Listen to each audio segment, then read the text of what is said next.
Broadcasting back in time from the heat death of the unicorn, this is Fragments of Silicon.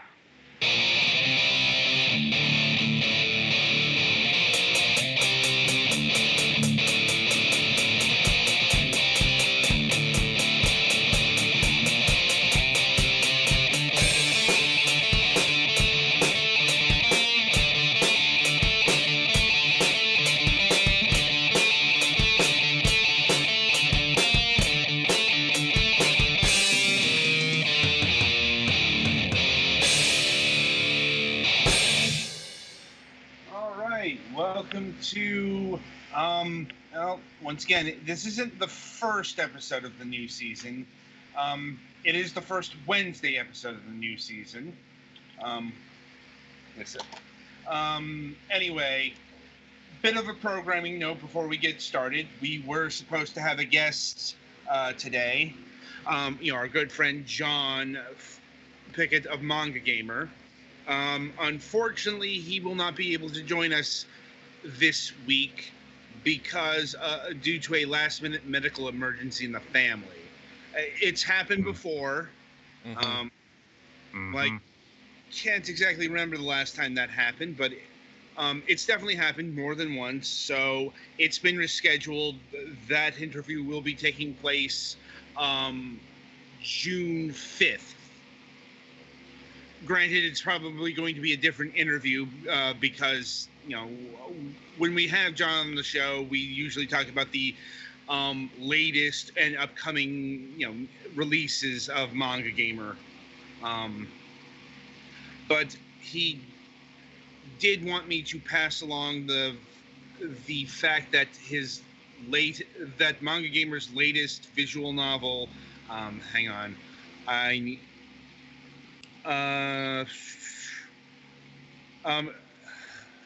trying to pronounce this correctly. It's not in a foreign language. It's just a weird word thing. Trinoline, I think that's pronounced. It's one of their adult visual novels that's going up on midnight on Manga Gamer and tomorrow afternoon on Steam. So be sure to look for that very, very shortly. So with that out of the way, we will be doing a double topic week. Coincidentally, we actually had news to talk about this week. Yeah, themed news at that, because we've got systems info to go through. Anyway, sorry if this is all a bit disjointed. This literally happened like about an hour before the show started. So the show was originally supposed to start late, but since we got the news that John had to cancel, things got pushed forward about 45 minutes. Yes. So, with that in mind, let's go to the news. Petty Fan, why don't you go first? Because, you've got a lot of news to get through. Oh, fucking hell. Let's see. A lot of shit happened over the break. The biggest was I was told that I need to have knee surgery. So we've been trying to make plans for that, and then also, within a few days after that, I was informed by Medicaid they're going to try and discontinue my insurance because they're claiming that I'm no longer disabled, even though nothing of any of my conditions have changed. So yeah, I've already lawyered up, so this is going to be fun. There's some other shady shit going on that I don't want to discuss on air until all of this is over because legal reasons. Right. But yeah, I need to talk to my attorney and make sure everything's good to still have the surgery in the end of May. If that happens, I might miss the, let's see, when was that scheduled? End of May. Yeah, I'm just seeing what shows I'm probably going to miss. Well, we've got nothing booked for that week. Yeah, right now we have nothing booked on May 29th. Yeah, so that's going to be an empty week. And I should be back for the following Wednesday. but it depends how well I can navigate the house on crutches. So it's one of those, if you see the raid streams start up on either that Wednesday, Saturday, or Tuesday, then I will be available for the podcast that week. If you don't, it's going to be up in the air. Right, and in the meantime, between now and then, we will be testing alternate streaming options. That is to say, someone will fill in for Pettyfan should his recovery be more than a week. Yeah. Mm-hmm. Well, I guess Especially- more than a week to be able to get up to my computer, because I'd have to go upstairs. Well, it's especially poignant because, the time frame we are looking at is not too far away from E3, Yeah. aka our busiest time of the year. Oh God, yes. So we will need to be prepared in case you're not up to the task. That's just Yeah, if I'm loopy on pain meds, you probably don't want me in the driver's chair of this damn thing. Definitely not. No. So, but I mean, we've got 4 people here. It's like. Yeah. And I'm sure we could probably call on somebody from the community if we need to. That's how you got me. That's how we got everyone currently, actually. It's like, seriously, like all 3 came from the fan base, as it were. Like, Brent. So yeah, we'll sort out all the details because we've still got about a month and a half before all this happens. Yeah, and there's a very real possibility I may have to cancel the surgery due to insurance shenanigans. Yeah, so we're just, as far as the show is concerned, we're in holding pattern until further notice in regards to late May. Yeah. There's a very real possibility that could just be a double cockpit week. If we have a broadcast at all. Yeah.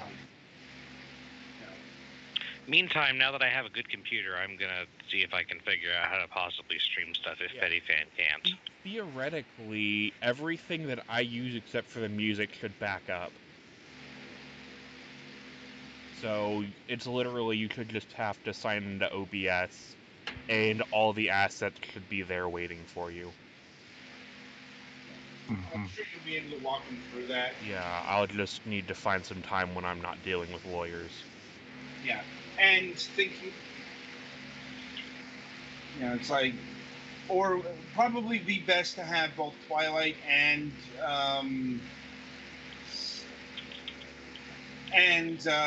Galix trained in this.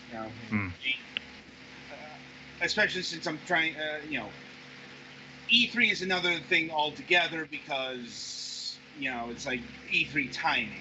But we'll be doing press conferences and a whole bunch of other stuff. Yeah. E3 week is going to be very busy, and so hopefully everything will be back to normal. Yeah. Or I'm not, having to sit in a room with lawyers for hearings and whatnot. Anyway, anything else? The Persona 5 stuff is currently on hold until we at least get some of the, legal stuff sorted out, because I've not been in a good mental state to stream since this stuff started. I still want to finish it. It's just, I'm sorry I wasn't available to join more of those. Yeah. A note on that, be sure to check the Whisper channel, because I've cleaned that out more than once with Persona 5 messages. Oh, see, the Whisper thing doesn't show up for me on OBS. Yeah, you actually got to go to the Twitch page. Yeah, I think I need to sign in as Fragments for that. Right. Huh. I wonder if that person's still gonna watch. Right. I'll probably put a thing in Nightbot or whatever, or Moobot or whatever. If you want to message me something, message Petty Fan, not Fragments. Right. Anyway. Because yeah, I had no idea. That would explain why they weren't unanswered. Yep. Let's see. As far as other stuff, tomorrow I go see another lawyer about fighting for SSI, which that's gonna be fun. And tomorrow is also my cat Luna's 10th birthday. So that's enjoyable. And then I'm just kind of getting ready for my birthday. It's mine/my sister's birthday on the 30th. Wins. Yep. So I guess that's all from me for now. More news coming eventually. Yes. But until then, next victim. All right. Alex? Well, my birthday was this past Saturday, so now I'm officially okay, I guess I'm technically 4 months from being a third of a century old, but close enough for government work. I got my taxes filed, which was good because I feel a little bit bad for this, but apparently I'm benefiting from the changes in the tax code because my entire income is below the new deduction thingy, so I'm getting like all of it back, so.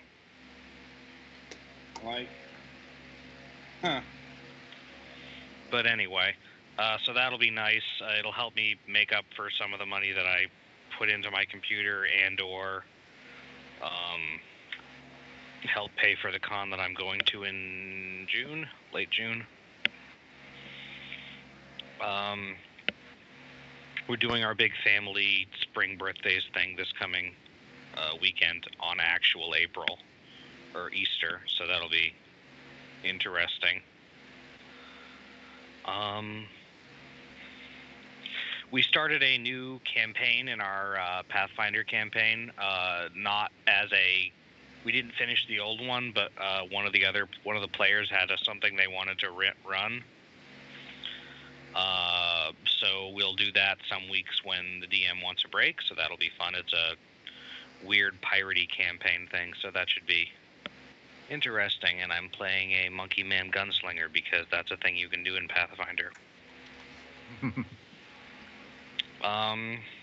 Over the break, I finished Blaster Master 02, which was very good.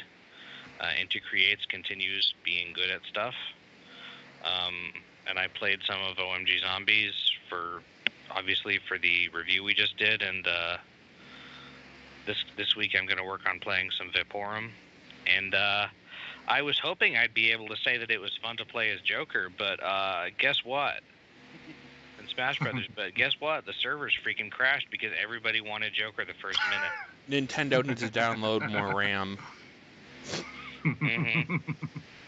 I'm also looking forward to the Springfest, Splatfest for Splatoon 2 that's this weekend, because I really like what they've done with the last few Again, Splatoon 2 feels like a completely different game now than it was when it launched, because they've added so much stuff, and they've been doing a lot more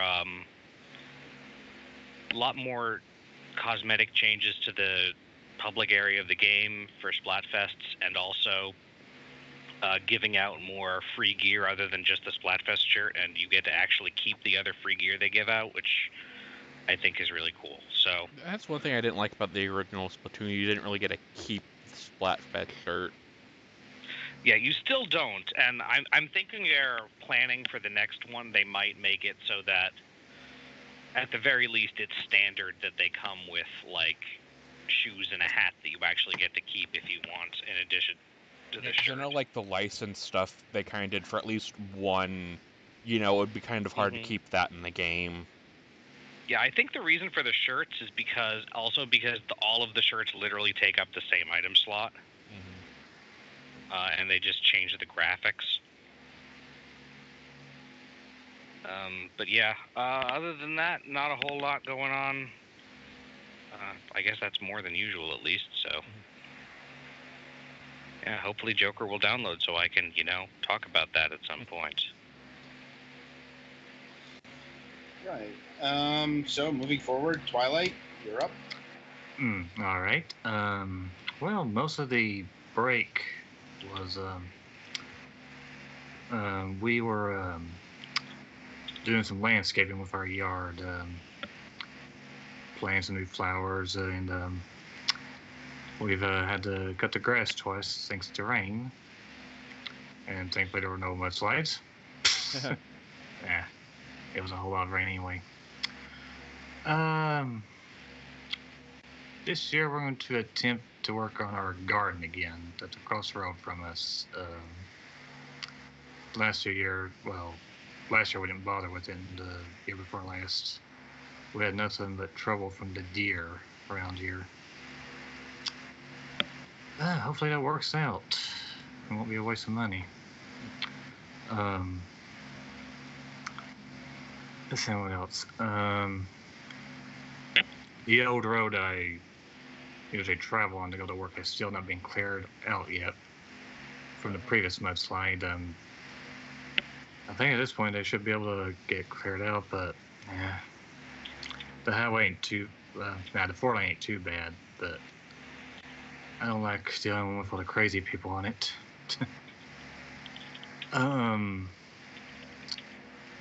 Besides that, in terms of gaming, I'm almost finished with Dragon Quest 11. I'm at the final dungeon, and next chance I get, I'll see about finishing it. This is pre-post game or post-post game? Pre-post game. I know there's the post game afterwards that kind of continues the story. Yeah.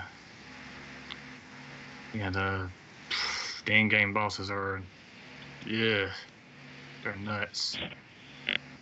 Well, it wouldn't be Dragon Quest if it wasn't. Yeah, it's a mechanically simple game, so there are limited numbers of ways they can make things hard. Yeah. Besides that, that's it for me. All right, it's my go. Let's see. Yeah. Biggest non-show related event during my break was seeing a cousin of mine after 20 years of not seeing her. Wish it was under better circumstances. She was stopping by because she had to do an intervention nearby. Like a good friend of hers lived like literally next town over, and it was good seeing her. Wish it was better circumstances. Yeah, interventions are never fun. I think that is a true statement.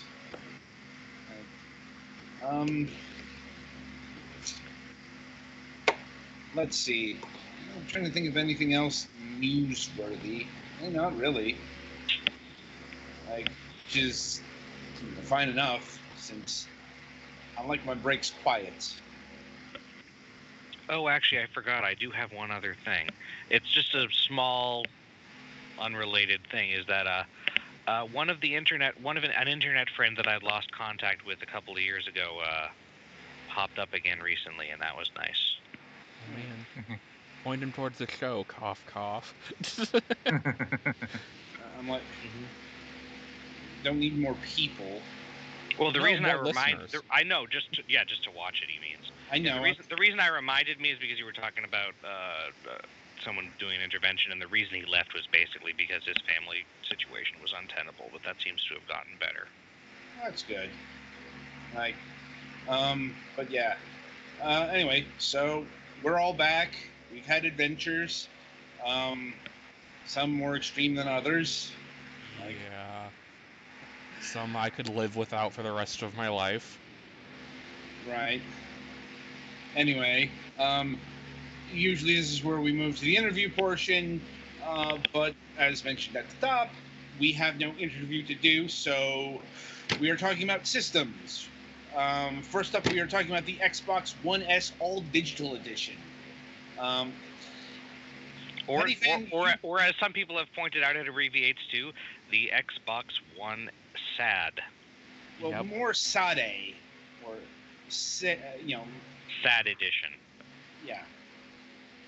It's appropriate to call it SAD. Yes, I'm like. Well, like So- seeing teardowns of it, they literally just ripped the Blu-ray drive out and put some basically body filler over the hole. Like, wait, this thing is out already? I believe some places have got early review samples. Which again, if that's literally what it is, that's really easy to make. The port is literally still there on the motherboard, apparently. Yeah, you could install one if you wanted to, probably. Yeah. Unless the firmware is hard coded to ignore them somehow. Funny you asked that. It'll let you still install the Blu-ray app. You can't use it, but you can install it, which means it's not a firmware check. You could literally plug a drive in and it wouldn't care. Yeah. Anyway, as far as specs go, they are the same as the regular Xbox One S. Everything about it is includes the price tag. Yeah. That's not exactly true. In fact, that is it does come with 3 games. It comes with Minecraft, Forza Horizon 3, and Sea of Thieves. Note it was 3 and not 4. And apparently it is also going to have a unspecified special offer on the Xbox Game Pass. That being said, oh boy, unspecified special offers. That sure is my favorite value-adding proposition. That being said, this thing is clocking in at the regular $250 price tag. Note, for $20 less, you could get the Anthem regular Xbox One S bundle and still have the 4K Blu-ray drive. So who wants to bet it'll be under $100 by Christmas? I don't think it'll be under $100, but it'll definitely be under $200. And that's really the crux of the whole discussion here. I don't think I've seen one person who thinks that releasing this, the lazy edition over here, at a price of, the same as a regular Xbox One S. Yeah, it's the exact same performance. It comes with 3 games you probably either already have or don't want, and you can never play any used games on it. Yeah, you can't even, what I do with my PS4, mine came with Uncharted, but I just traded that in because I don't like Uncharted. With this, hopefully you can find a key reseller because they actually give you CD keys. So either you find a key reseller who would be willing to... they're not even pre-installed? I believe they are not. You have to punch in CD keys from little pamphlets. Jeez. Austin Evans, if any of you guys follow him, he actually did an unboxing / teardown of it. Yeah, I have that open, but I haven't seen it yet, because... Yeah.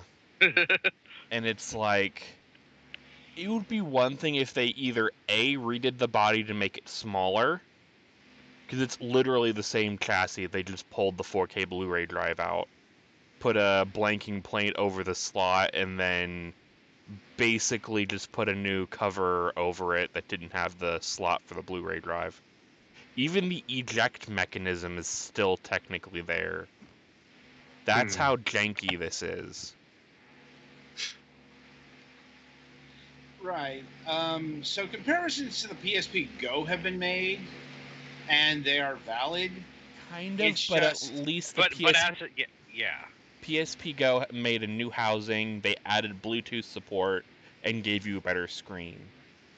That being said, the PSP Go is not compatible with a large chunk of the PSP library because turns out a whole bunch of that hadn't been digitized. Yep. Like, I mean, because yeah, you can still load the ROMs now, but that's getting into quasi piracy, and we're not touching that debate. like if you wanted to play what was it?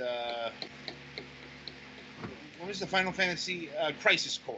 Yep. I don't think Crisis Core ever got released on the PSN. I think So- it was, but it was pulled. I think it's one of the ones that was pulled due to music. Possibly, but I do remember that. No, it was that Popstar guy was one of the characters, and they pulled it because of that, I believe. Now I forget, was Crisis Core the one that was kind of okay, or the one that was just bad? Dirge of Cerberus, I remember, was really bad, but... Crisis Core was the one that was good. It would start Zack. Yep. Okay. Yeah. Yeah. I'm like, point of order is, the PSP Go came out in 2010.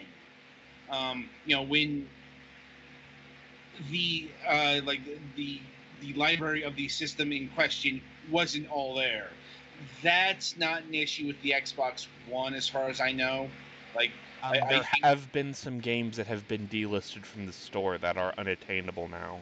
right. I was about to say, every game has been released on the digital store. It's just not everything's going to be available digitally because, shit gets pulled. Yeah, like Yeah. I have Digimon Stories from the PS4, and that's been delisted. But that's more an endemic flaw than Yeah. anything directly related to the Xbox One S digital edition here. Yeah. Like, that being said, there's no point to this. Like, Yeah, Like- for all you video game console makers and people who devoutly follow our show, take note. If you're going to make a version that leaves out a feature, especially something as important as ability to play either physical games you already have or used games, the physical games you already have is actually probably the real sticking point here. Well, specifically, You gotta add something to make up for that, especially if it's the same price. Yeah, or like games that have been delisted. This is your first time getting to Xbox. Most of the delisted games are available used. I could go get a Deadpool disc right now and throw it on an Xbox One and it'll work. If I decided to get the Xbox all digital one and I wanted to play Deadpool, I'm out of luck. I would have to go find either hack my Xbox, download the ISO file and try and play it that way, or I just need to go buy another Xbox with a Blu-ray drive and then get Deadpool used.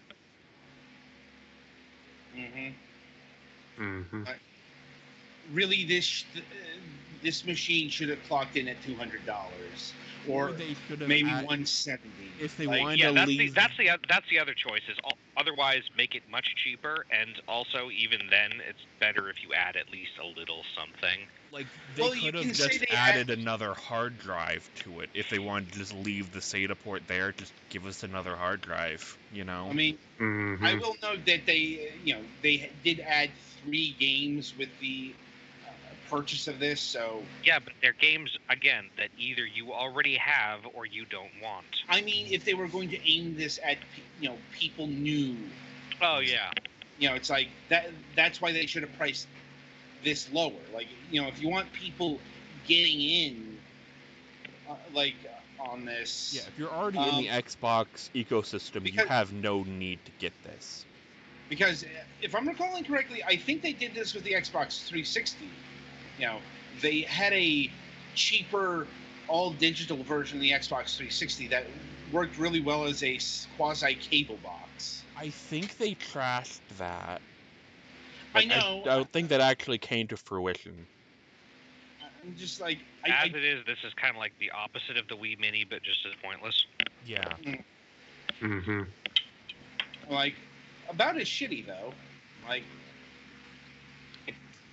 uh, maybe not the worst of console redesigns. I think that goes to the Genesis line. Yeah, Although the Wii Mini at least looked cool. Like, that was the red one, wasn't it? Mm-hmm. Like that.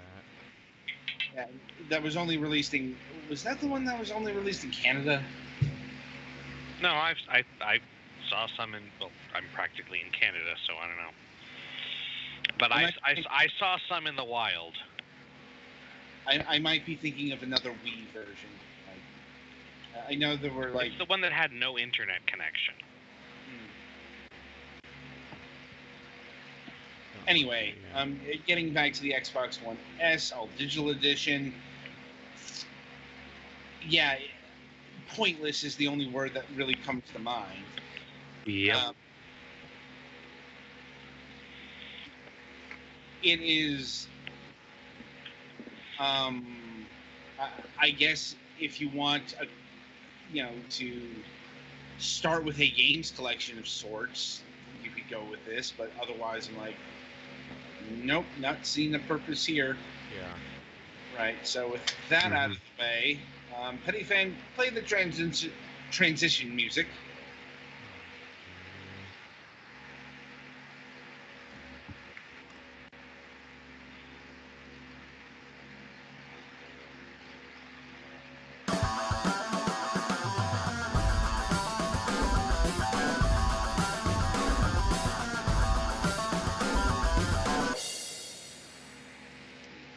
It's a bit harder to set that up when there's no guests, as is our usual flow. We're done talking about the one thing now. Let's talk about a different thing. Right, but still kind of in the same ballpark because, well, we're moving away from the dull and staid and towards the future. The new hotness. Yeah, the allegedly exciting future, if you're really into technical specifications. Because, because on Tuesday, Sony just decided to reveal some aspects of the PlayStation 5. Hey, remember when they were saying there wasn't going to be a PlayStation 5 and they were just going to keep evolving the PlayStation 4? I'm like, mind you, the system doesn't have a name yet. We're all calling it the PlayStation 5 because duh. Yeah. Yeah. They could go for I guess the they could PS4 just say Super it. Pro. Yeah, I suppose. Yeah.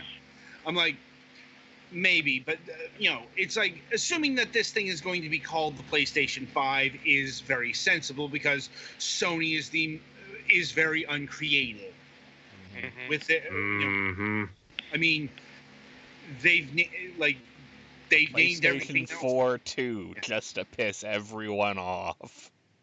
I'm like, that's what I would expect from Microsoft. Them that called their third console the Xbox One. Because spite is a powerful drug. Yes. Anyway, so the PlayStation 5 hasn't actually been unveiled.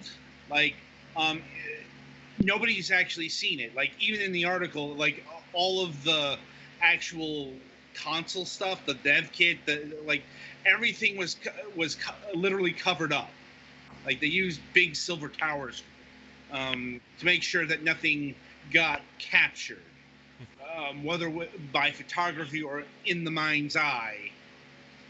So nobody knows what this thing actually looks like.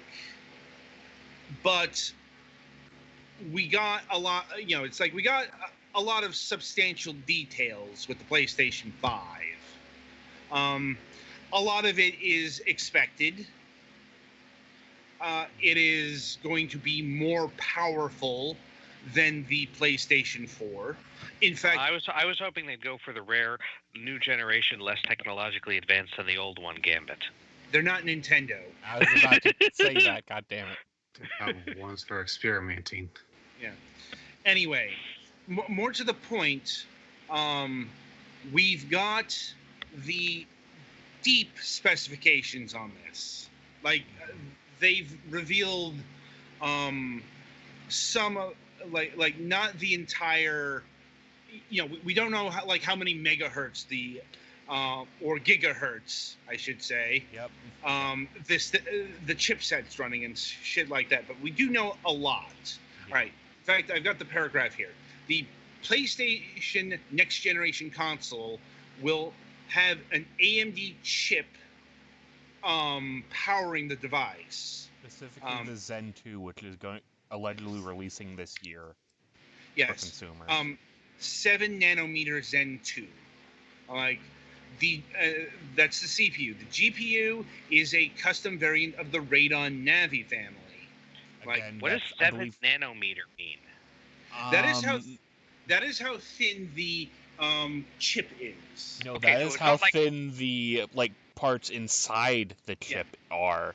Okay, so it's not like how big it is, because that would be very, very difficult. It's how to, deep you know. the laser etching goes, if I'm remembering correctly. Okay. Something like that. Basically, the smaller that is, the more stuff they can fit inside of it, meaning the more powerful the chip can be. Okay. Yeah. Mm-hmm. And the big feature that they are touting this early on is ray tracing. Like, Yeah, as somebody who's been following the RTX fiasco, you really want to push on this now? Yeah. okay, ray tracing, it's a big buzzword in the tech community. It's supposed to be the next big thing. Hasn't really worked out in the PC space yet. Yeah, for those of you who are wondering what that is, it's the rendering style Pixar uses a lot. Yeah. Also, like, the reason why ray tracing is being hyped up so much is it will allow for much more naturalistic lighting endeavors. Again, if you want to see the proof of concept, go look up the Minecraft ray tracing video to see what the potentiality of this technology looks like. Mind you, that is the potentiality. The actuality may be something different, but this article is touting that the PlayStation 5 will be able to do ray tracing correctly. I'll believe it when I see it. I think a lot of people will reflect that sentiment. Like, another big facet of this device, one that doesn't come up as much, is the audio.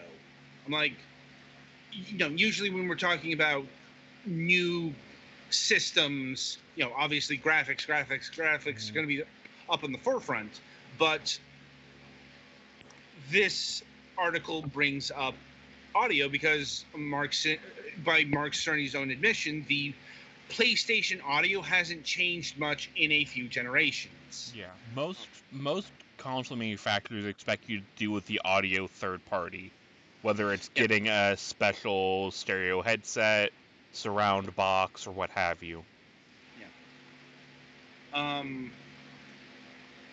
It's going to have a custom unit for 3D audio. Now, what 3D audio means beyond the obvious, I'm not exactly sure. If I'm remembering it, it's kind of like virtual surround sound. Yeah. Yeah. Like I said, we don't actually have all that much on the well, okay, we don't have specifics, but we do have more details on the audio. Like, it is doing, like, it's surround sound. Like, if you've ever listened to surround sound, it's like the audio will come above, behind, from the side. And apparently this is going to be something out of the box. And Again, to get that now, you'd need to get a third-party headset. Or you'd have to have the big, speaker 5 to 7.1 setup. Yeah. What they're trying to get across here is you're going to get that high audio immersion in lower connections. That is to say, TV speakers, virtual surround sound, and even headphone audio. I'm like, once again, this is actually a very lofty promise. I'm not. We're talking, 5.0 digital surround sound at least in a stereo box, basically, which would be very impressive. But once again, I'm doubting that they're going to be able to pull it off. It's all very early, and trust me, things can change between early specifications and the actual box. Mm-hmm. Yeah. More to the and next up was PlayStation VR. PlayStation VR is a bit of a mystery in the sense that we don't know what their next gen virtual reality is going to look like. Although I think, if I can speculate for a moment, I think it's going to look, kind of like more like the Oculus Rift and such, because like the PlayStation VR is rather limited right now compared to PC VR headsets. Oh, well, something else that they mentioned, the PS5 will have a 8-core Zen 2 processor. Ah, good detail. I'm like, anyway, in regards to PlayStation VR, they will be supporting the current incarnation of PlayStation VR, which is actually good for the future of this platform. Let's just say Sony hasn't had the best track record when it comes to supporting peripheral devices. I mean, ask anyone who has a Move lying around if they have one.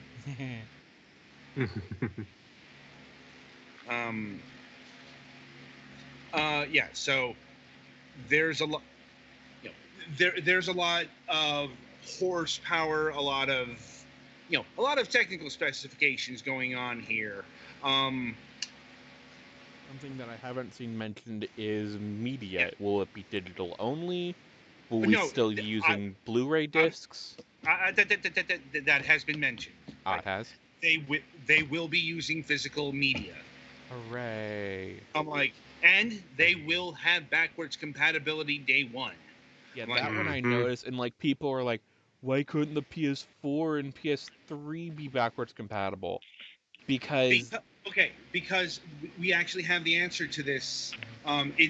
It's in the article. It's because the PlayStation 5 is based off of the same kind of architecture that the PlayStation 4 is. Yep, The x86. PlayStation 4 and the PlayStation 3 are very different in architecture. To be backwards compatibility, emulate it. Yeah, You'd have to emulate it, and emulating things requires vastly more hard. Or they would have had to put a cell processor unit in there as well, and that would drive up the cost. Right. It would either have to be really expensive, or it would have to be really, really powerful to be able to emulate something that's, let's be honest, fairly close. Yeah. So, and getting back to the graphics, another thing that they are touting is that this machine is going to be able to generate 8K visuals. For anybody who cares about that and has either a fucking enormous TV or a small TV with very, very, very tiny pixels that they sit very, very, very close to. I want to punch whoever said this, because no, it's not. I'm like, the current... We don't even have proper 4K gaming right now. Yeah, it's like, what they call 4K gaming right now isn't really 4K gaming. It's actually kind of technical. Like it's interpolation based, right?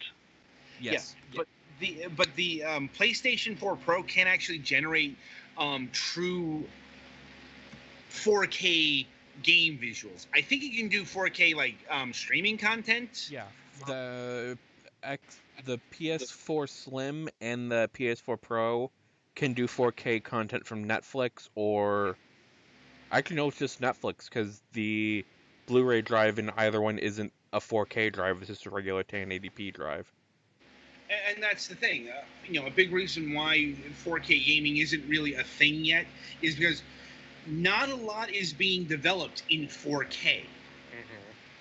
Because, frankly, any resolution over 1080p for most purposes, if it matters to you, either your screen is way bigger than it needs to be, or you're sitting way too close to it. Or you Yeah. have more money for more money than brains. And keep in mind, we're just talking about 4K stuff. Sony's going really high on the future proofing by suggesting 8K. Maybe what they mean by 8K is it'll have like actual 4K, and then they'll be able to do the interpolation thingy. Maybe, but I'm like, yeah, 8K? I'm like, no. No one Oh, needs shit. 8,000 pixels. Or I'm like, I'm like, no goal. I cannot stress how fucking barely a thing 8K is right now. Like 4K televisions are barely a thing right now, let alone 8K. Well, I'm like- 8K resolution is 7,680 by 4,320. and that's 4K or that's 8K. That's 8K. Okay. Yeah, it's like No one needs a monitor 8,000 pixels wide. Yeah. I'm like nobody That's needs cool. that, but it's not going to stop people from getting them. If they I weren't know. so, if you didn't need a fucking theater to get the use out of that fucking resolution. Like, Yeah, so yeah, looking at Eight- the prices of 8K TVs, we're looking at $3,000, $4,000, $10,000. yeah. You have more money than brains at that point. Yeah, future proofing is kind of a waste of money. Look at it this way: going your that picture, far. your picture-in-picture will be 4K. Not how that works, but It's I know. picture-in-picture. If it takes up a quarter of the screen, it's 4K, which is a little bit much. Yeah. Anyway. So, but the centerpiece of the PlayStation 5, as it is right now, is they are going to be using a solid-state drive. Like, Now that is an actual useful thing, well, yes. especially considering how fucking huge games are now. It takes well over a minute or two just to load Red Dead Redemption. This came up in the article. In fact, Yep. they did a speed test, apparently with Spider-Man on the PlayStation 4, using a early rendition of the PlayStation 5 dev kit, what they call a low-speed version of it or whatever. Point is, the 15-second load time, I think, went down to 0.08 seconds. So, yeah, here we go. Yeah, What games are took 15 definitely big seconds enough now to- takes less than 0.8 seconds to be exact. And we're talking about Spider-Man for the PlayStation 4, which is one of the most graphically intensive games for that system. Yeah, and games are definitely advanced to the extent where that is a reasonable thing to want, is that in order to load the amount of data that these games contain quickly, solid-state drives is probably going to be something that Well, people not are going to be just working solid on. state, but the SATA interface, which is what they've been using for a long time, it doesn't have high enough bandwidth. They're they're going to be using storage off the PCI bus. See, I've built a computer, so now I can kind of visualize what that means. Thanks for that. But yeah, this is some weird, crazy shit that's kind of interesting. Though you can plug in a SATA SSD to your PS4, I imagine you probably still won't get the same benefits because you're still on the SATA bottleneck. Yeah, you'd probably want to put the smaller games on that. Once again, in regards to the SSD, we don't actually know the finer details about it. We don't know who's making it. We don't know if it's going to be utilizing PCIe 4.0. That is the new standard. Theoretically, the rumor is the Zen 2 is supposed to support it, but it's whether or not Sony wants to put up the big bucks to have somebody make a PCIe Gen 4 SSD. Once again, Sony is claiming that this is going to outperform all current SSD available for PCs. I mean, it's like, at least for a time, because we're talking about a console here. Like, Yeah. consoles get frozen Yeah. in time. Like, Mm-hmm. but the overall structure, I guess, of the PlayStation 5 is now known to the world. At least in theory. Because once again, this is the stuff they are touting at a very early stage. Because we know the year that this is launching. It is coming in 2020 right now. No indication when in 2020, but I think we could say fall 2020, given everything here. Yeah, fall or summer, depending on how they want to do this. I'm going to say fall holiday season, because keep in mind, Sony is skipping out on E3 this year. Yeah, Yeah. because I imagine they don't have much left for PS4. Yeah, Sony skipping E3 is clearly because they don't have anything left in the tank for the PlayStation 4 that we don't already know. We knew that a year ago when they centered the damn conference around like 4 games. I'm And fine one of with those them taking games a still year. isn't out yet. Yeah, I'm fine with them taking a year off if it means avoiding a press conference like last year. Oh God. Oh, geez. The church. Yeah, last year there were 2 problems with that. One is that they didn't have that much to show, and the other one is they put a whole lot of effort and money into showing absolutely nothing really fancily. Yeah, Still I think the don't- big things are. was Start in the fucking church and then walk everybody in real time to the fucking theater. Who fucking scheduled that? I don't think they have a Indeed. job anymore. I hope They not, were- but They went really hard on the thematics last year. Yeah. it's like, anyway, as far as pricing, once again, we don't have any idea. Yeah, the pricing is going to be the real big thing with this, because they tried doing cutting-edge tech with the PS3, and it was so expensive nobody bought it. Yeah, you don't want everybody memeing $599 or insert other exorbitant price US dollars again. I will note that a big reason for that was because they were using ultra customized chipsets and shit. Yeah, fair.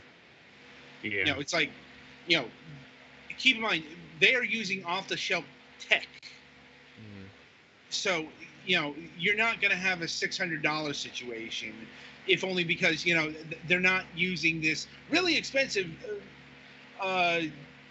machinery that didn't have a lot of penetration elsewhere. Yeah. And was also a bitch and a half to develop for. Yeah. But that was the PlayStation 3 era. Like, anybody remember what the PS4 launched at? $400, I think. That sounds about right.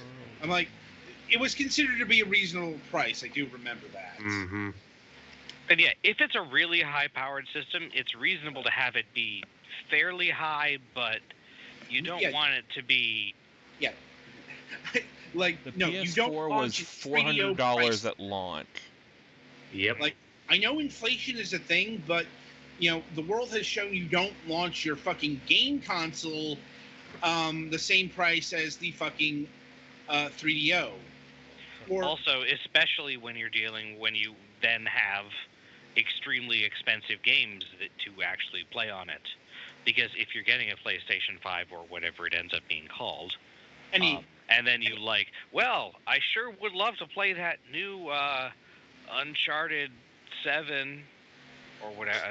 I don't fucking know what number Uncharted's up to, and I also don't super care. Okay, Uncharted 5 then.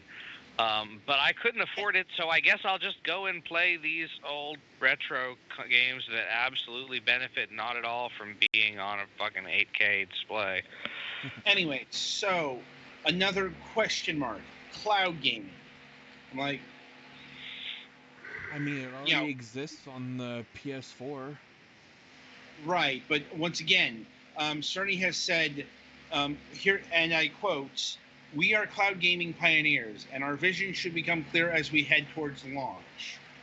I'm like, so cloud gaming is in the cards for this, not a big surprise, but what that entails is a question mark. I'm like, and yeah, cloud gaming is going to get a big push, whether we like it or not. Like, whether or not it becomes part of the landscape or, you know, just one of those dead end evolutions remains to be seen. But a lot of the big players, it's going to be Microsoft, it's going to be Google, and it's going to be Sony. By the way, the Apple Arcade is not a fucking cloud gaming service. That It's is basically Xbox Game Pass. Yes, that is a subscription service filled with premium apps. That doesn't need the cloud. Okay, the games actually download to your device. I want to make that clear because others did not. They thought this was Apple's big cloud push. That is not, okay? So there are 3 major tech players heading towards the cloud space. 2 of them are already there, or heading there. Yeah. So, anyway, so we actually know quite a lot about the PlayStation 5, but we actually there is still so much more we don't know. And what's been unveiled here is really aimed at the extreme hardcore set. Like the people who pay attention to spec sheets and all that. Will the controllers be a fancy new thing that melds into your hands and is perfectly ergonomic and controls everything basically based on your thoughts alone, or will it be the DualShock 5? I'm like, I don't know. The last time they tried to get away from that, we almost got that Batarang controller. Yeah, can we bring that back? Oh boy. Yeah, I know. The answer to that is it's going to be the DualShock 5. I know. I'm like, I suppose the question is, what fancy thing that will never get used will the DualShock 5 have? Ooh, I know. DNA sensor so you can lock your save files so no one else can play on them. Like, maybe a VMU slot. Admittedly, for the most part, the PS4 actually used most of the DualShock 3 or 4. Like the touchpad-y thing? Yep. That's actually in a lot of games, your select button now, because select is now share. For some god-awful reason. Yeah. Because gaming is a social experience. My eye twitched when you said that, thanks. But yeah. Anyway, so that about covers what we know about the PlayStation 5 at this point in time. Clearly, we will be revisiting this, given that we've got a year and a half before this thing gets released. If it gets released in 2020, it could get delayed to 2021. Yeah. Things happen. I've seen consoles get delayed. We've seen that happen a lot, and not just recent times. I still remember the N64 getting delayed a fucking year. Yup. So anyway, that'll about do it for this installment of Fragments of Silicon. We hope that John's family is okay. Everything gets to be okay. And he'll be able to join us here in June. In the meantime, the week ahead, nothing on Friday this week, and coming up on the Sunday game reviews. We've got 4 of them this week. We've got Viking Sigurd's Adventure, a platforming game starring a Viking. Like, we've got Vaporum for the Nintendo Switch. If you want to learn more about Vaporum, we have an interview with Merge Games that we did yesterday. And we talked about that, among other games. Golix will be handling this. Mm-hmm. Okay. Another one of these combined words that I don't know exactly how to say. We've got Lillycycle, Lillycle.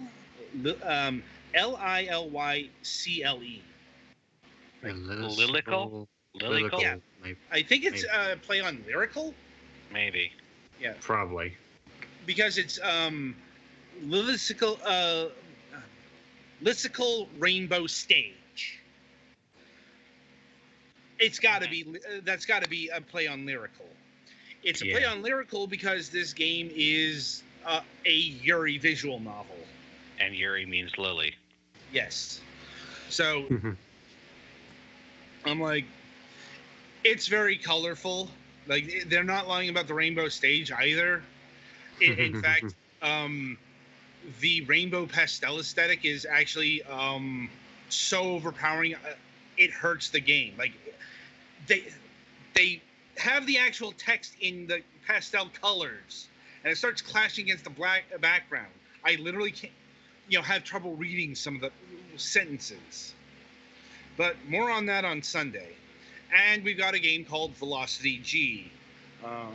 It is a futuristic racing game. Was seeing if we couldn't do a multiplayer session about this, but the multiplayer is local only, so that got scrapped. And that'll about do it. That is our schedule for the week ahead. It is good to be back. And I hope you will join us for the next 26-ish weeks. Given, like, we may not have a show late May. So, anyway, until next time, I wish you good gaming.